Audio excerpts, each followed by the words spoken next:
न्यूनगंड जो आहे त्या न्यूनगंड या शब्दावर त्यानं बराच स्ट्रेस केला. परंतु न्यूनगंड जो आपल्यामध्ये कमीपणा, न्यूनगंड या शब्दाचा सरळ मराठी अर्थ आपल्याला कमीपणा.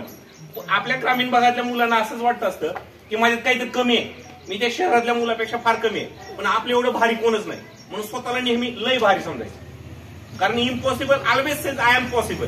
कारण इम्पॉसिबल शब्दच असा आहे की आय एम पॉसिबल सांगण्यासाठी. आणि म्हणून न्यूनगंडाच्या बाबतीत बाबासाहेबांची सुद्धा ते जे स्टेटमेंट होते ते बरेच स्टेटमेंट त्यांच्या बोलण्यातून आले. विश्वरत्न विश्वभूषण बाबासाहेब आंबेडकर प्रत्येक वेळेस जे सगळ्यात मोठं दैवत मानतात ना, आपल्या पाठीमागे आता देवी आहे का नाही, अंबिका देवी. अंबिका देवीचा आपल्यावर आशीर्वाद आहे. तसंच सगळ्यात मोठं बाबासाहेब सुद्धा म्हणायचे आत्मविश्वासासारखी दुसरी दैवी शक्ती जगात कुठेच नाही. कुठली शक्ती?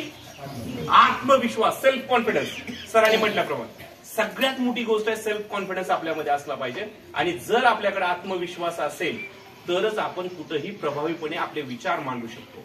आपल्यातला कमीपणा, कधी कधी डिबेट चालू असते, मला काय कळत नाही राहू द्या, मला माहित असते, एखाद्याचं उत्तर माहित असते, महाराष्ट्रामध्ये किती विधानसभा सदस्य असतात, विधान परिषद सदस्य किती असतात हे आपल्याला माहित असतं लहान पोरांना बी.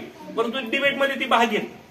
परंतु चर्चेत भाग घेतल्यानंतर आपल्यातला आत्मविश्वास वाढेल आणि ज्यावेळेस आपल्यातला आत्मविश्वास वाढेल त्यावेळेस खऱ्या अर्थानं आपण सगळ्यावर राज्य करू. म्हणून आत्मविश्वासासारखी दुसरी दैवी शक्ती जगात कुठेच नाही. म्हणून स्वतःला आत्मविश्वासी बाळगा. मग त्यांनी म्हटल्याप्रमाणे असं वाटायला लागतं मला त्याच्यातून, मंजिले उन्हीं को मिलती है, मंजिले उन्हीं को मिलती है जिनके हौसलों में जान होती है, पंखों से कुछ नहीं होता, हौसलों से उड़ान होती है. म्हणून आपल्याकडे हौसला, कसाचा हौसला अफजाई करण्यासाठी त्यांचा बंधू असेल, विकास असेल, आपले ग्रामस्थ असतील, त्यांचे मित्र असतील आणि वडिलांना झटकेवर झटके देत देत सुद्धा आता स्कॉलरशिप मिळवली असती. मग माने साहेबांचं टार्गेट आमच्याकडे सुद्धा असं असतं की एवढा जबरदस्त विस्तार, शिक्षण विस्तार अधिकारी येते की सगळ्यावर कमांड, सर्व विद्यार्थ्यावर, शिक्षकावर, सगळ्यावर चांगल्या पद्धतीनं कमांड ज्यांचे आहे त्याला जगात डिमांड आहे. म्हणून इंग्रजीवर कमांड, वक्तृत्वावर कमांड, आत्मविश्वासावर कमांड आणि त्याला जगातलंही डिमांड असं म्हटलं जातं. आणि त्या पद्धतीनुसार सरांनी विचार व्यक्त केले.